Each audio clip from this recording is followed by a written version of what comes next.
Our first game between Gnimsh and Kolento. Taking a look at the class choices, do you have any recommendations or actually, you know what? Screw it. We're going straight into the game. Paladin versus, I am a little bit off with the hosting right now. So, Admirable, you're going to start things off. I was The about to ship is touch rocking, on, okay? I was about to touch on how difficult I think it is for both of these players to actually choose an opening deck because their lineups are so volatile. So I think what they're going to be doing is they're going to be taking comfort picks to go with it. So I think in that regard, it's very natural for Gnimsh to lead with something like Zoo. He's a very aggressive player, and he likes to put the heat on early. And since Kolento's been practicing so much Paladin lately, I think he feels very comfortable with the deck. And in all honesty, it's probably the weakest of his three.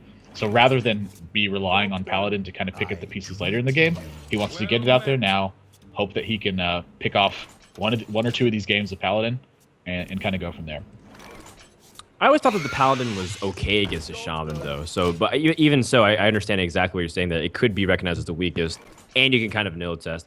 And speaking of weaknesses, we were kind of having a conversation earlier about Zoo maybe being one of those weaknesses of the Paladin deck if it's a little bit too slow because they can't stabilize fast enough. So we're about to see about who's going to be able to kind of take the initiative, and ultimately who is the one who sees the matchup in the right perspective. Right. And right off the bat, we already actually have some tough decisions from Gnimsh. You see Void Terror in his hand, and a lot of people are going to kind of wonder about this. I think, like, why on earth is he playing Void Terror? But with the addition of cards like Haunted Creeper and with Nerubian Egg, with this also being kind of a resilient 3-drop because it's going to be absorbing these power and health of these minions, it also activates cards like Nerubian Egg. So if you have something like turn 2 Nerubian Egg into turn 3 Void Terror, you get a 4/4 and a 3/5 right off the bat, and it hasn't really cost you anything. So that's why that card's in here. It's not just like he's playing Void Terror and he's crazy.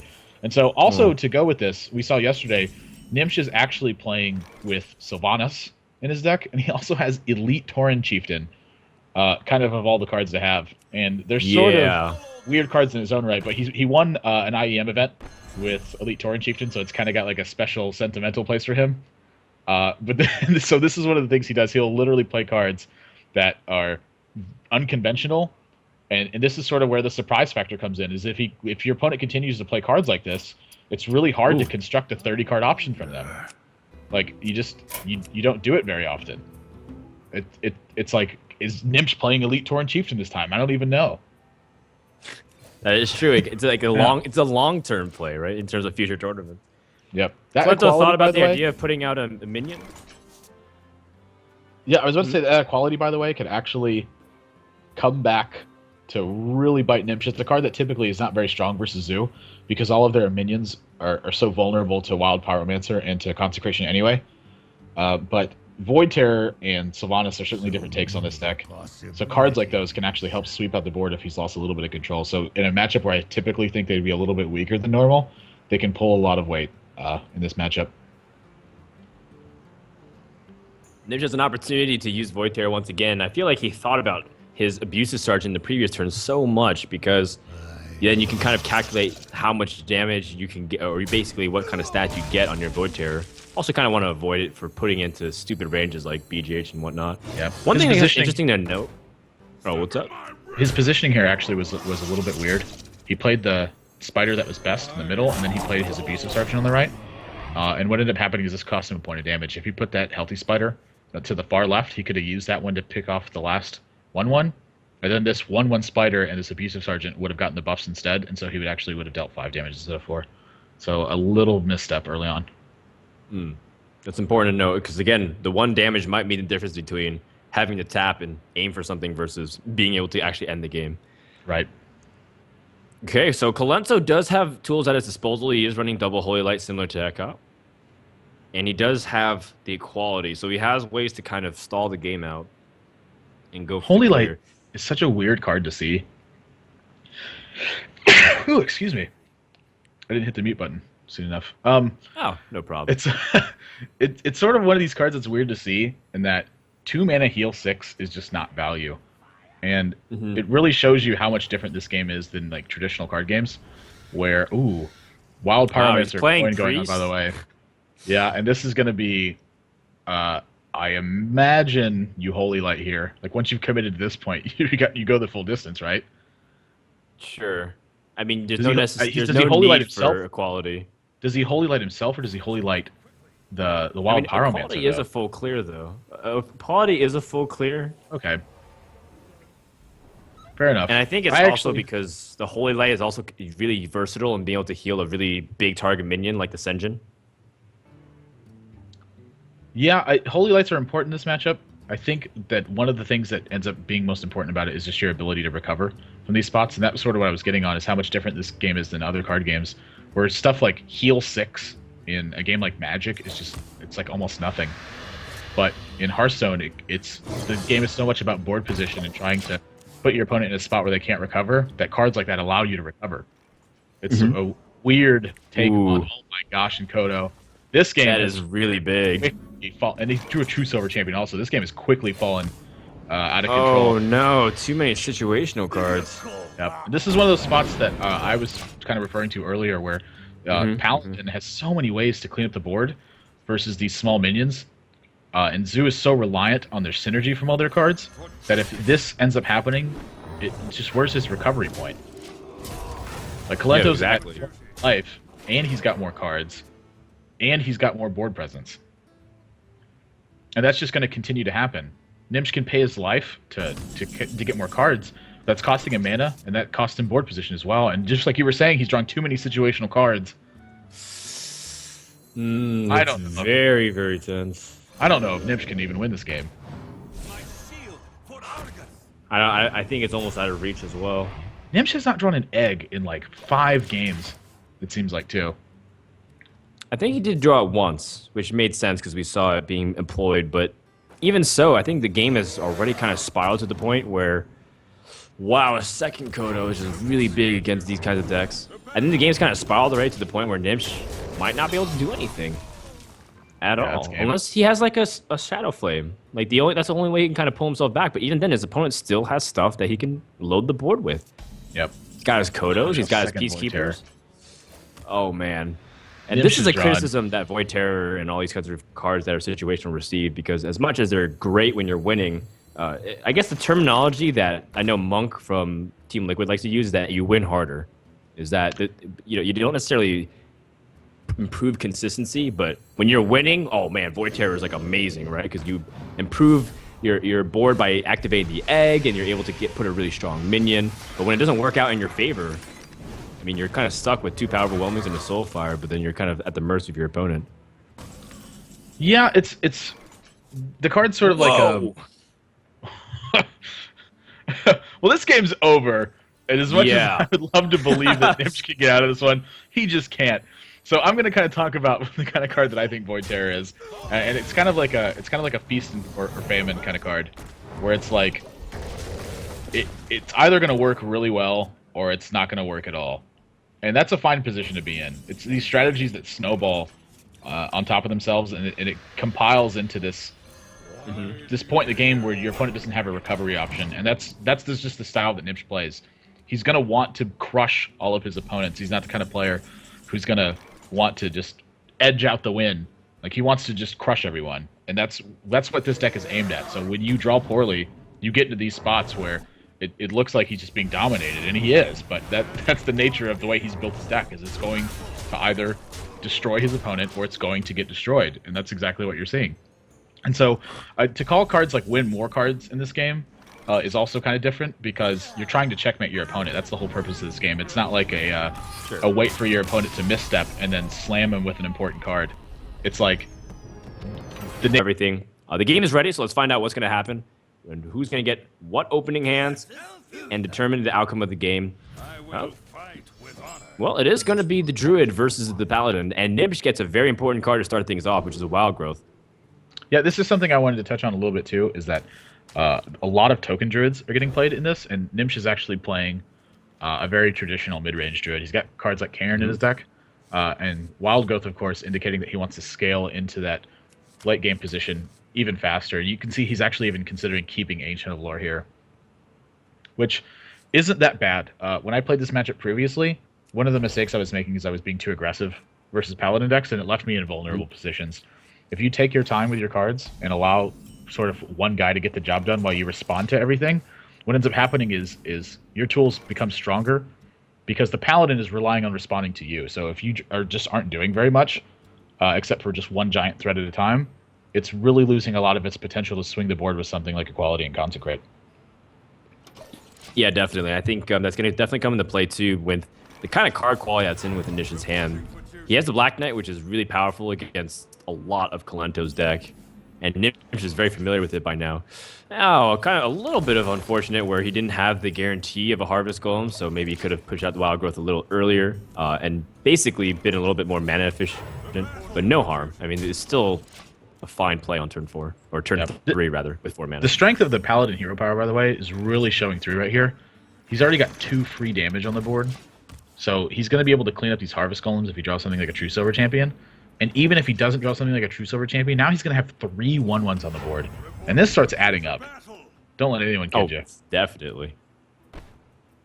You can even... Kolento has done nothing, and he's gotten 3 minions.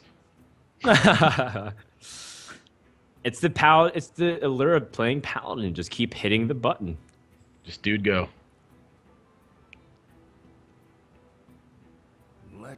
Kolento's hand is really strong, but that Sunwalker may end up coming back to bite him.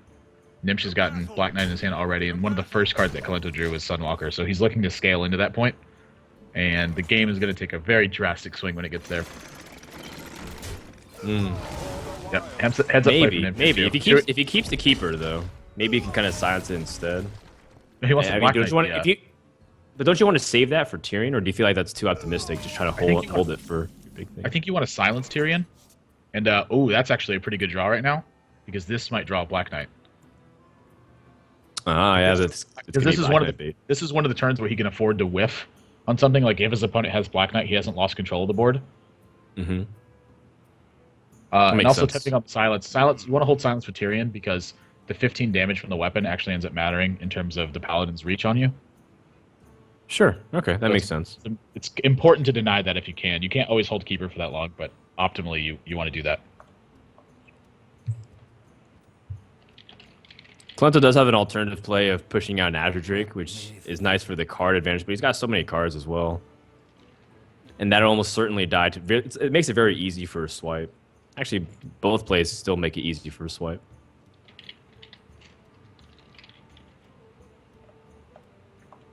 I'm curious what he does this turn. I think you play this engine. It's not like the strongest play in the world, but again, you're trying to get... Like, you want to get Black Knight out of the way if you can. So he's going to choose to go for a value play here. Can't fault him for that. But the other thing, too, is he gives up his 1/1 when he does this. Well, I think the thought was that swipe kind of clears the board either way, in a sense. So, the Senjin can also be used as a tactical way to disrupt the Druid, especially when it comes up on turns where potentially... By the way, here's a swipe. Potentially, like, Savage Roar, Force of Nature plays. And so I think he's going to kind of keep it as a utility card as opposed to a board development card. Yeah, it's a really heads-up play here from Kolento, by the way, to use the token to deal damage on this Harvest Golem. If this Drake manages to die, Consecrate is still going to kill both these Golems now. And if his opponent has Swipe to clear this Azure Drake, he doesn't just lose his 1/1. Like, the 1 damage is pretty inconsequential at the moment, but the 1 damage on the Harvest Golem matters a lot. Yeah, it's definitely a cool observation. So then, if you're Gnimsh, you feel very tempted to use a Keeper, don't you? I feel very tempted to just coin out an Ancient Lore, and I think this play is actually a little bit oversighted. I think he should be Ancient Loring and drawing 2 cards here. Like, what is he afraid of? Let's see, what is it going to be? A turn number 7? Because even if your opponent Equality consecrates you, you still get 2 2/1s out of the deal. Oh, a second Sunwalker.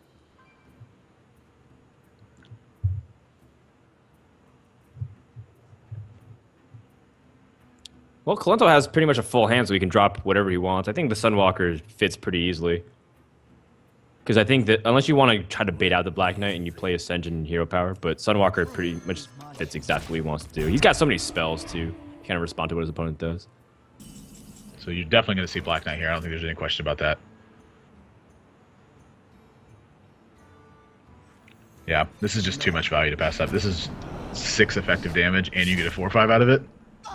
That is such a big swing in the board. And now look, he's going to end up drawing 2 cards next turn, by the way. And Savage Roar, if he draws Savage Roar and his opponent doesn't have a taunt, it's actually just lethal. Well, Tyrion has now joined the party. Wow. Power taunt after power taunt. I don't know if it's going to be enough, though. Gnimsh's hand his is opponent looking has so Gnimsh strong. has a very very quality hand with the Keeper of the Grove and keep the draws up with the Ancient of Lore as well. Yep. I wouldn't be surprised to see him Keeper the Sunwalker, honestly. And unfortunately for Kolento, he doesn't have equality yet. He doesn't have the card that he can kind of reset the board. That's one of Paladin's. That's basically Paladin's best tool against Druid to tilt the matchup in their favor. This is still another really tough turn because Aldor and Senjin isn't bad either. And neither is Consecrate, because you can Consecrate here. Is he going to Holy Light? Holy Light. And then play the Elven to just snipe one of the 1/2s. Or 2/1s, rather. I thought he was going to be humilitying on the Black Knight here. That's really weird. This is a pretty big risk from Kolento, I think. Savage Roar's still lethal! Oh, wait. He has a coin. Yeah, that's game over. Coin. Oh my god. It's really? 14 plus 8 plus 6. 14? Yeah. Oh my gosh. You are completely right. It was short-sighted because the game's over, just like that. Oh my gosh. That is a huge draw from Gnimsh. And just like that, he ties it up. It's a game-ending draw, that's what it is. Druid is such a powerful deck when it gets my the board goodness. presence into these late games, and it's so important to be clearing out this stuff. This is why Harvest Golem is such a powerful card. And Kolento, these games have been ending suddenly.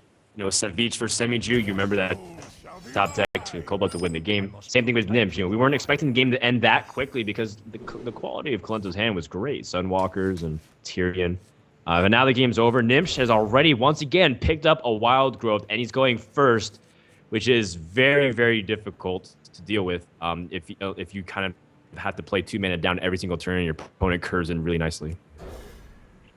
Yeah, Wild Growth's actually a really interesting card in this matchup, because I think when you're going second against Handlock, you're supposed to mulligan it. Because you get an extra card to try to... Wow, he's got Ragnaros. That is something that I don't think we've seen yet. Ragnaros is a card that I hear Strifecrow saying he really hates it against Handlock because of the RNG. It often sometimes gives your opponent the capacity to play like the Molten Giant, right? It hits the face when you don't want it to, and it feels a little bit unreliable in that respect. But with Gnimsh at the driving wheel, I don't know if that's necessarily a bad card in this matchup because it might be just Gnimsh. Right. I'm just putting it out there, Admirable. I'm putting it out here now, so that way we're not surprised when it happens. Okay? That way it's like, oh, okay. This is actually one of the stronger starts too from Handlock. In my experience with Druid, is playing Ancient Watcher into Silence, because now his deck density is going to get really high. He's got all his Giants and he's got his Twilight Drakes left. So what ends up happening is Kolento's using all his cards that are kind of poor in this matchup, but he's using them to a very strong effect early on. So a lot of plays here to consider. And a big sequencing that comes out here, I think, is that this Yeti is actually going to die here. It's going to die from an attack on the Ancient Watcher and the Ironbeak Owl, and he's actually going to heal his Ancient Watcher. So then you're going to see swipe onto the 4/4 Ancient. Kolento's going to play either Life Tapper or Drake or something like that, and then Gnimsh is going to Keeper of the Grove, the 4/2 as it remains.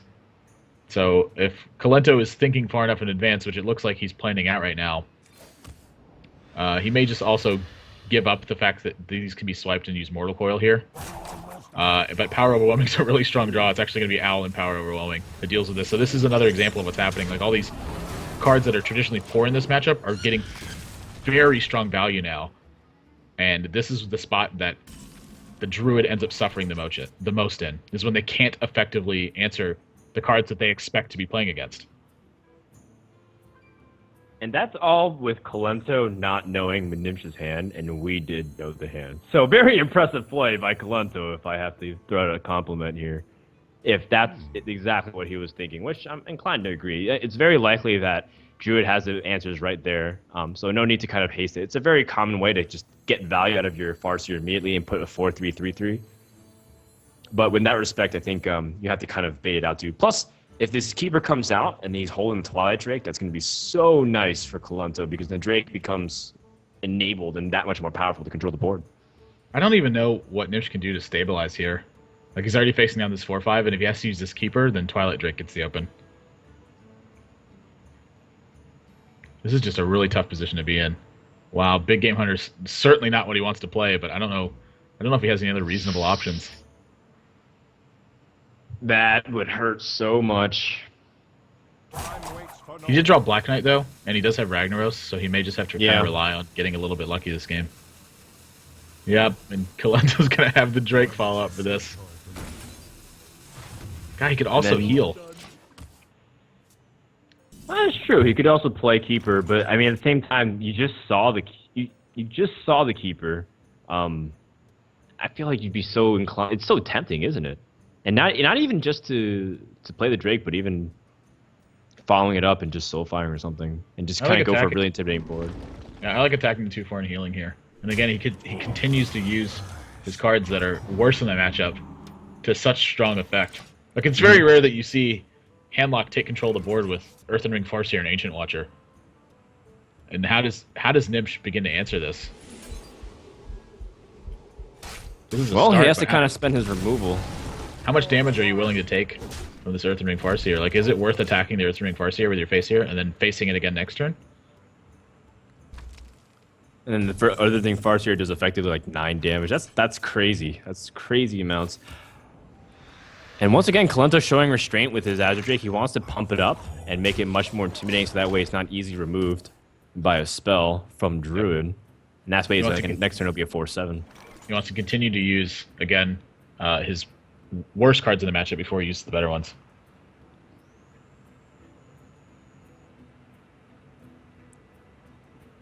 And again, a pretty unappealing turn for Gnimsh. It's not very... It doesn't look very good when you have to just drop this and just be at the mercy of your opponent. But at the same time, he also could interpret this as Kolento doesn't actually have a very good minion to drop.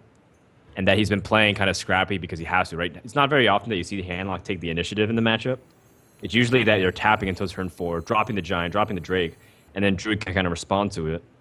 And usually if you see Handlock taking a position of initiative early, maybe it's because their hand quality is not that great. So maybe Gnimsh can actually be feeling a little bit more confident. Oh, and he uses the swipe immediately. Wow. I think that is when you feel confident because he hasn't shown much stuff. Wasn't that the turn 4 you want to drop like a Drake or something if he had it? Oh my gosh. This hand just continues to get better. Well, it wasn't that great to start with, right? Yep. Gnimsh is going to have to get really lucky with this Ragnaros, I think. I think you have to... I think you attack the egg and play Ragnaros. Oh, man. But if he misses and his opponent has, like... How else do you win the game? You just do Healing Touch. Yeah, there's nothing else to do this turn. Black Knight and Big BGH are your answers to the Giants. Right. Or even worse, if you defended the Vargas or something, that's your answer to the Drake if you can't do anything else.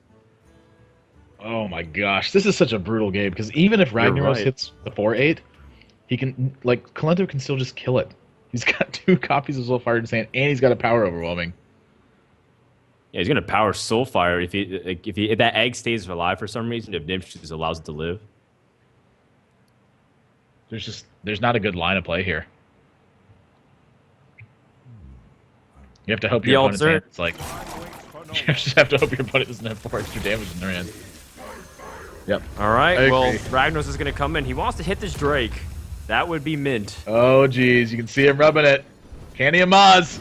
No, he hit the face. You know what? Face here enable the Molten Giants. Oh! When he top decks a Siphon Soul, he doesn't even need He doesn't even need it. Yeah. Wait. It's actually kind of important here that Ragnaros hit the face because now it does kind of threaten lethal from Force of Nature. He might be able to lethal him right here. He might be able to lethal him right here. He has 12 damage in his hand with power and double Soulfire. He just has to make sure not to discard it. Is he gonna go for it? And then the thing is, yeah, if you discard the other Soulfire, you just Siphon Soul, right? Oh my gosh, I think he's gonna go for it. That would be the YOLO play. That'd be if Kolento is trusting his own RNG. But I mean, that's what, 1 in 6? That's a good chance. That's a 17% chance basically to get it, or to lose it rather. 83% chance to win. It's kind of a boring play to play it really safe, but I think playing it safe is a higher % chance to win. Aww. Well, let's see what he draws. Maybe he can still do it. He still has time. Okay. Okay, yep. Kolento, fine. Be that way. I don't care. I care a little bit. I don't think he can lose the game if he plays it this way. The other way is really cool. I think so too. It has a chance. I mean, it's a really high chance to take to win this game. But, I mean, how does he lose if he just plays it safe? It's just almost impossible. I don't think so, especially when Gnimsh has shown that he couldn't do anything but Ragnaros. But he does end up healing touch, so this game's going to drag out for a little bit longer. Unless his opponent draws something like a Leroy, I think. Which might be able to offset some of that, because he does have Defender, Leroy, Powered, double Soulfire. But again, doesn't need to. His opponent... Oh! Wait. 14, 18, 22, 20. Is he going to go for it this turn? Another chance to go for it. Wait. This turn, he can also life tap to give himself the extra card in case he discards the other Soulfire. Actually, yeah. I don't know. I don't know if he's gonna do it. Like maybe he will, maybe he won't. I would love to see him. I don't think he's going to. Come on, man. Come on. Everybody wants it. The people want it. Last turn. No, you're right. Keep playing safe. I respect it. Too. It takes a lot of discipline to play this safe, honestly. And this is, I think, this is the right play. Because again, if you just look at how the game's going to pan out, he's just not going to lose the game when he makes these kind of plays. And really heads up here to also taunt up the 4/4s instead of taunting up the Molten Giant. Because now the Molten Giant can't get Black Knighted. But it can get BGH'd. Yes. And he's got BGH and Black Knight. This game actually might turn around because Gnimsh has exactly BGH Black Knight, which is really rare. Your opponent had 2 cards and they had exactly BGH Black Knight. Look, Kolento's even like kind of smiling at the situation, like this is ridiculous. he knows how big of a spot it is for him to be in, and I think it's wrong to drop this Ancient Aura. I think he Black Knight. But he's dead for sure if he Black. But he doesn't know that though, because he would have just died already, right? That is true, right? Assuming his opponent had the burst. Okay, for 2 turns, his opponent had to have 12 and 11 damage respectively in order to kill him. That's still a little bit on the optimistic side. I think he's really wondering about the full combo. Like if Leroy comes out, he's dead either way, right? If Leroy Faceless and the Power Overwhelming combo comes out, he's dead either way. So this will end the game for sure. Like absolutely, you should go for this. There's no excuse anymore. Well, now he's got 14 guaranteed with the Leroy. Yeah. Okay, Kolento, don't drag this out any longer than it has to be. So now he cannot lose the game. Okay. All right. He's gonna style a little bit, and Kolento's gonna take a 2-1 lead in this series and play it safe all the way home to guarantee the lethal. As game number 3 will end in Kolento's favor.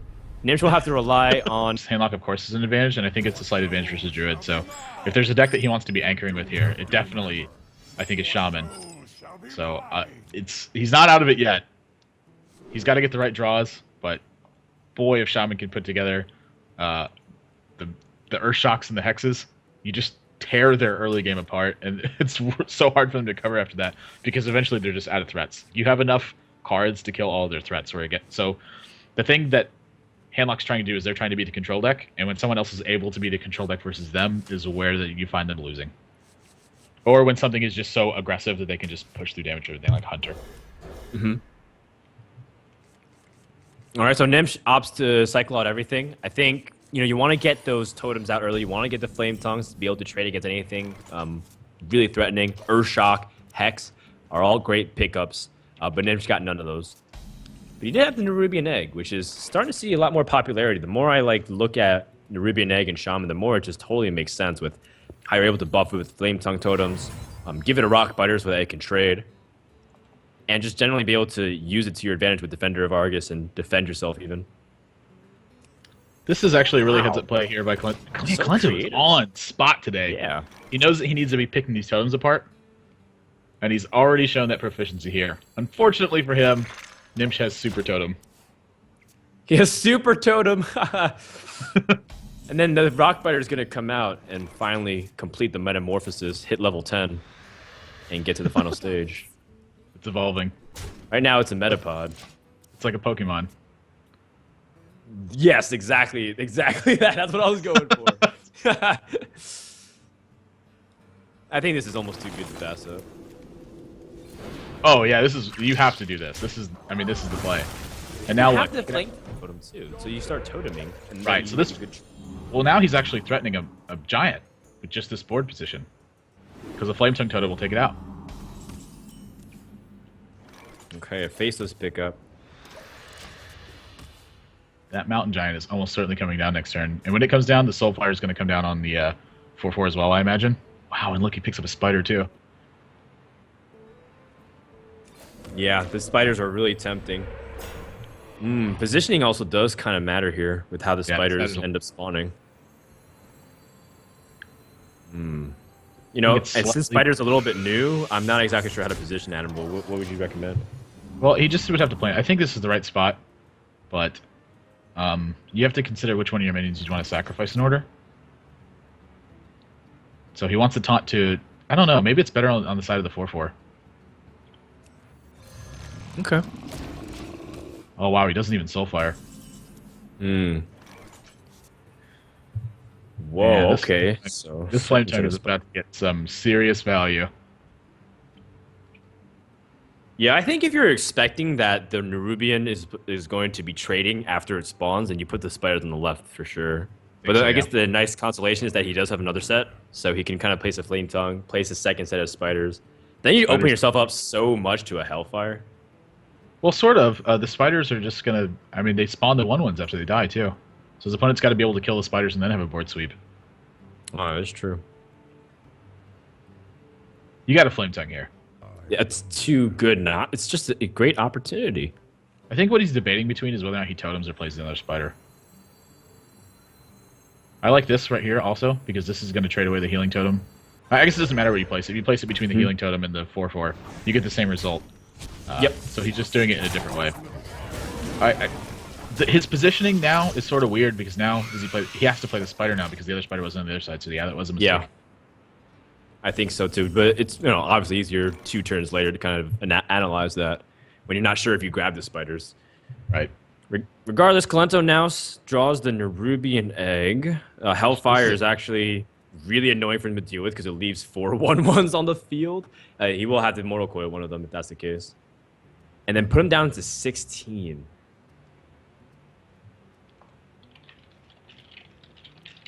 That does seem the best way to deal with this board without dropping something and hoping things go better. Picks up a Molten Giant, which could be valuable depending on how his opponent's hand developed. Now keep in mind that Gnimsh has spent a lot of his cards early on, and he's only on 4 cards, and Shaman can't really reload that easily in terms of the card advantage, but they can reload the board quickly with things like Feral Spirits after they just use AoE. This is a tough spot. I think you Fire Elemental here. I know it seems really weird, but I think you're just supposed to make the push for damage. Like, you don't have a Hex at this point. Do you Fire Elemental and show Restraint? Well, let's count your damage. So if you take him to 13, you have 9 on the board, and you have 11 afterwards. And so if he taps, he's at 11. Your opponent's going to be going into 6 mana? Yes, because he just used Hellfire Mortal Coil. So he'll have 6 mana. Then he can tap. No, he can't taunt Giant. I wouldn't expect my opponent to life tap. I don't think. I think this is slightly worse than Fire Elemental. Yeah, it's a little less power, but I think this demonstrates he wants to show a little bit of restraint and prevent the Molten Giant. Is he going to leave him at 15 so that way he can't taunt? Okay. So he's going to go for the slow approach. But the problem with this is that he can't Fire Elemental the following turn. Let me ask you this. Does this at all tell Kolento that Gnimsh may have Bloodlust? With so many minions on there? Yeah, maybe. I mean, some people do tech it in. They have Violet Teachers, and they have lots of cheap spells, but I think instead of the Violet Teacher, he has like a Gadget Zan. It could be. You have to kind of be careful of that. But at the same time, it's not like he has a luxury of playing around it. He uses Hellfire. He doesn't have Shadow Flame. So in this regard, what do you do then? Do you just ancient and taunt? If you feel I like don't know you're what to really do. that unsafe? I, gosh, I don't know. This is such a tough spot to be in. He doesn't have any more board sweeps, and he's just facing down a board of small minions. Like, you have to be worried that your opponent has some sort of way to push for lethal, or that if Yeah, you like a play something too Doomhammer big, or something. or if you play or if you play something too big, that he can just easily kill whatever your big play is. The deliberate non-attack from Gnimsh here is really putting a lot of pressure on Kolento.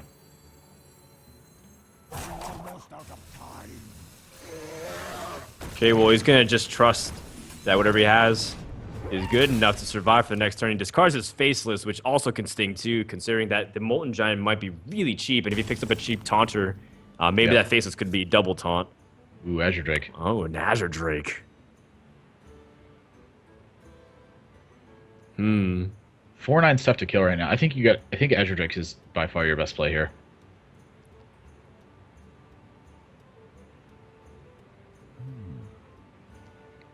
He needs to draw his I think hexes so, and his Earth too. Shocks. He hasn't drawn them all game. And now's the And time. they're when he going to needs be start super finding him. valuable. Yep. Yeah, he's going to need a Hex, I think. Whoa, whoa, Oh, whoa. a little minion dancing. What just happened there? Azure Drake's like, Minions excuse me, dance around coming a little through. bit. Excuse me, I just need to... Can I just... And then the Spectral Spiders were like, no, you wait your turn. Just shoving his way around. He's We that guy go who first. cuts, We've been here since turn 2. he's the guy who cuts in line when you're in the You express don't just lane. of waltz the here grocery on store. turn 7 and take our take our line in our spot. What do you think you're doing, Azure Drake? Just because you're 5 mana and draw a card? I imagine Hearthstone. I personify all of them. My Hearthstone cards. Okay. It's hard not to. Who knew Azure Drake was so rude? I mean, just look at him. He does look a little arrogant. He's taking a nap on the job. He's like turning around. There's looking at the guy. lethal to be had, man, and he's sleeping. He's turning around looking at the guy who just cut. He's like, what? Doesn't even know. Just out of it. Ooh, he picks up another Soulfire. Now, this is the turn that Kolento needed, by the way. He needed a safe turn to have board development and then be able to follow up.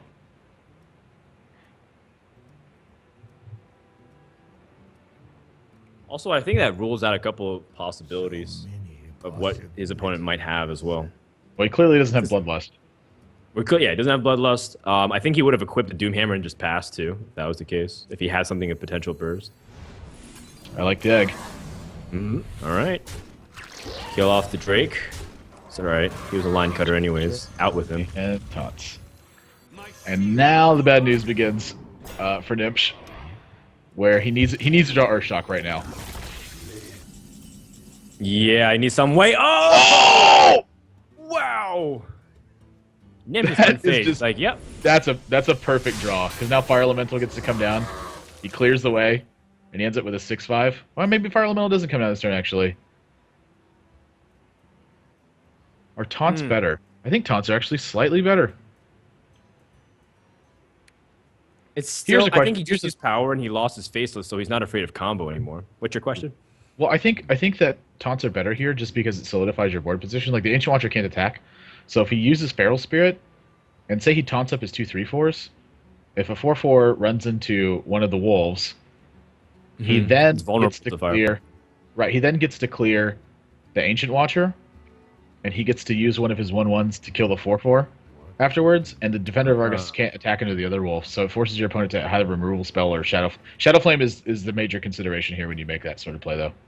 Yeah, because an Ancient Watcher with Shadow Flame and you just load up the board with taunts, that's devastating because you dedicated 2 of your cards and he's able to kind of use one of the motionless ones and he starts racking in damage. It's basically the 50-50 here for Gnimsh, whether his opponent he's playing around the Shadow Flame or he's just going to go for it.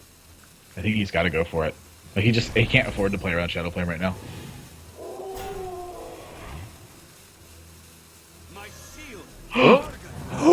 What? On Earth. Oh my just god, happened? what just happened? Gnimsh can't even believe what just happened. I wonder what happened on Kolento's point of view. Kolento's like, ha! He taunted his healing totem. It danced my twice on his gosh. stream? Wait, what? Huh? Okay, well, you know Wow. what? That just happened. And now Kolento, I mean, I don't know how much it impacts, granted the draw he had with this the Ironbeak Owl. as we're trying to flip POV to see like what happened on Kolento's screen. I wonder if it just like plays and it just swapped twice to the left. You know what? This Azure Drake was poisonous and toxic to the deck of Gnimsh. Just look at the habits it built and the precedent instead. What a poor role model. Don't be like Azure Drake. Stay in school. Leroy comes so he into the hand. taps. Leroy, this is the hardest board to Leroy into ever.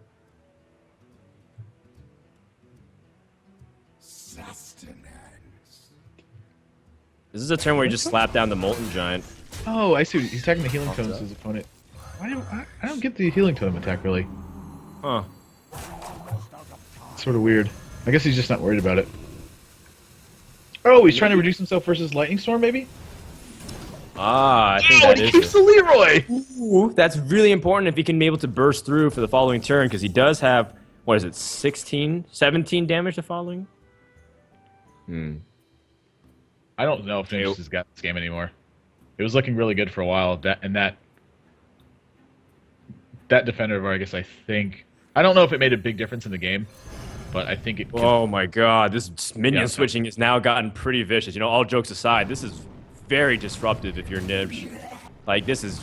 I don't even know what triggered it. He played so slow. Like, there's no opportunity for him to kind of get into this, isn't it? Yeah, I mean, just, you know, technology, esports, vehicle stalling. Uh-oh. That whole big deal. Granted, Sometimes... I don't think it made the biggest of differences, but... What were you saying, Admiral? Sometimes, I mean, there's just bugs in games sometimes like this, and it's unfortunate that this has to be part of it, but this is just the reality of the situation is that there's no real way to get around this fact. This is how it happens sometimes. Okay. You know, Gnimsh is not out of it, though, still. If he picks up, like, a Hex in the following turns, he still can kind of stabilize it. And if Kolento taps... Was Twilight If Kolento Drake... taps, he might be in danger of Doomhammer, Rockbiter. Was Twilight Drake the worst draw in his deck? One of them. Maybe Mountain Giant also. Just a 4-3? Mountain Giant's really bad, too. It's like, let me silence my own Twilight Drake for you, man. You're welcome. Well, thank you. God, that's a value wolf. Leroy to take out the Fire Elemental. I think he's worried about Lightning Storm, honestly.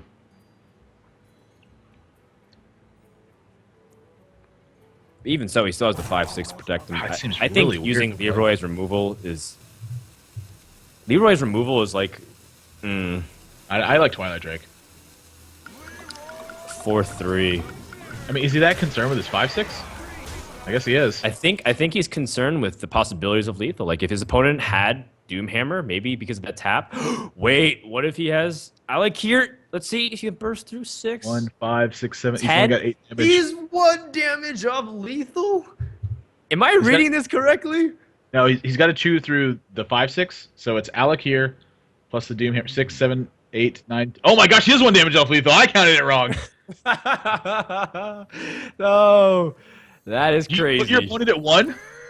I don't know. Do you kill off the Molten Giant? Do you go for the bold clear? Oh man, thank God that went in the right spot. Like, if that went to one of the whelps, I don't know what to do with myself. I think you put your opponent at 1. Well, is there any difference too, but then what if he Siphon Souls? What if he Siphon Souls? Is there any right? Is there any difference in him being at 1 or being at 2? Do you kill the 2/1? Yeah, I think you kill the 2/1. There is no way to do 1 damage as the shaman. So now, I think the 1 damage versus 2. Do you kill the 2/1 with a whelp or with a 2/3? Also a valid question. I don't know. I think you just dome him. No, wait, you can't kill with a 2/3 because then he leaves him at 3 health. That's fine though. All the spells in his deck that deal damage are 3 damage, aren't they? That is true, but it allows him to tap. It allows him to tap. I think you don't. I don't think you give him room to tap. I don't think you give him room to tap. I think you go for it.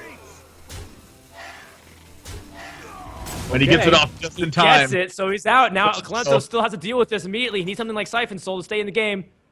A power overwhelming. That's not going to do it. That's not it. He can't tap, and that's why you don't let him tap. Has won the game despite the minion swapping and despite the way that and Kolento just killed him. What that game was one of the weirdest games ever. I did Shaman versus Druid. It's time to stop thinking about what just happened and watch what happened. I'm ready to see a winner and I'm ready to see a loser. And I'm sure everyone is here with me. Token Druid versus Shaman. He's got a Dark Iron Dwarf too. Yeah. And he is on the coin, which is nice, so that way you can buff up the Unbound Elemental. And early Unbound is actually another nightmare for Druid to kind of start things off. You need a second Unbound. I mean, I would keep it. I would go coin Unbound, turn 3 Unbound, turn forward, Feral Spirit.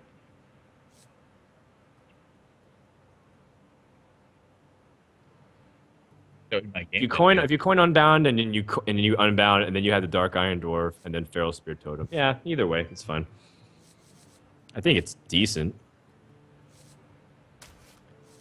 Really thinking. I think the Dark Iron Dwarf might be for the Nerubian Egg as well.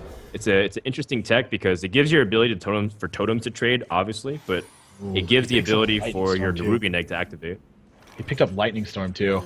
His Gnimsh's hand is very strong right now. He's got both of his Unbounds in the early game, and he's got 2 very strong Overload spells to follow it up. This is going to be a lot of pressure. Okay, so Kolento does have these spiders, which is, again, this is good presence to kind of nibble on whatever's coming out, which is most certainly the Unbound. You don't want to go Feral Spirits before Unbound. It's second Lightning Storm. Lightning Storm is exceptionally good versus Token, by the way, because all of their minions are so much smaller than usual that Lightning Storm can help clear up the board. In a spot where oftentimes your Druid opponents will be playing 4/5s and 5/5s and things like that. Here's a thought: how do you feel about leaving up the Unbound and playing the Harvest Golem? I think that's what you have to do.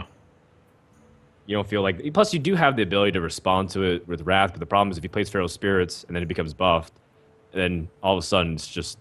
And then it gets to dictate the battle terms, basically, from that point on. What to do?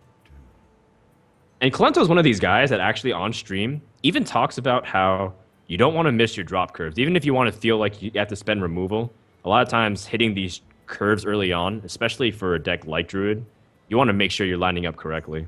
Yeah. The other thing that's influencing his decision here is because he just drew this Violet Teacher. I think he wants the Wrath to be cast after he gets Violet Teacher on the board. Yeah.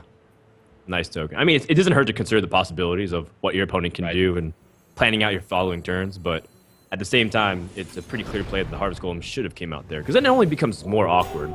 You're playing off curve, and then the next turn, if you wanted to draw, that means the next time the Harvest Golem come down to turn 5, because the Vibe Teacher will be following up. I don't know if I agree with the Feral Spirits here, actually. I would have liked to see the other Unbound.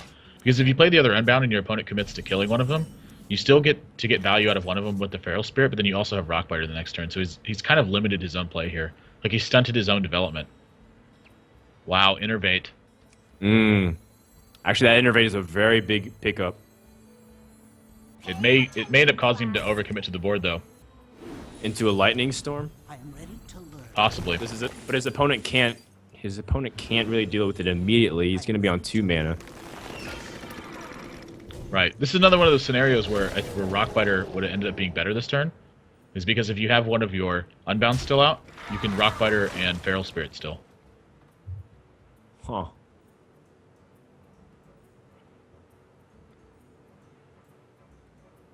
Not to mention, in the idealistic point of view, you might get a really good, powerful board with 2/3/5s. Kolento is pained over whether or not he uses the shield or the spider. I can't blame him. This is actually a pretty tough spot.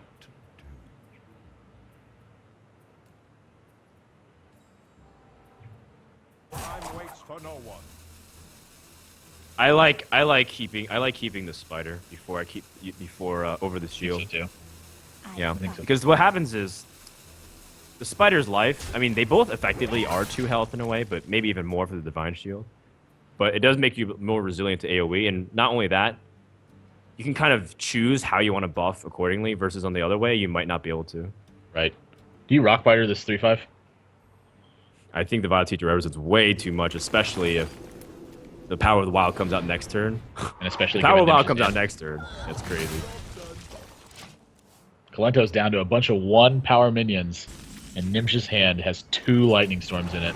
Wow, second Force of Nature is not the draw he wanted. It's the Savit's hand. Too soon? Too soon. Let's see what... Soon enough. I lied. Confirmed too soon. Such is the life of a person who talks. Gnimsh draws the Nerubian egg. And he feels very tempted to do... Actually, he's got a lot of choices here. At his I think disposal. you unbound and play the egg now that you've drawn the egg, because you have a Defender of Argus in your hand to immediately start getting value, and you can even double Lightning Storm next turn if you wanted to. Like, if your opponent has to expend resources into killing your Unbound Elemental here, you're just fine with it because you have Azure Drake to follow up. And he can clean up almost any single board position with Lightning Storm. I think so too, although I don't think Drake... I think Drake accomplishes almost the same exact thing. It's just that you develop an egg before then, and it makes it a little bit more hesitant to use like AoE or something like that. Right. But I can see both working out for him. And I think, and if he doesn't like the card quality, then the Azure Drake digs deeper. But what's not to like? Ain't that right, honey? Sick brag about having a girlfriend. No, I was talking to myself, obviously. There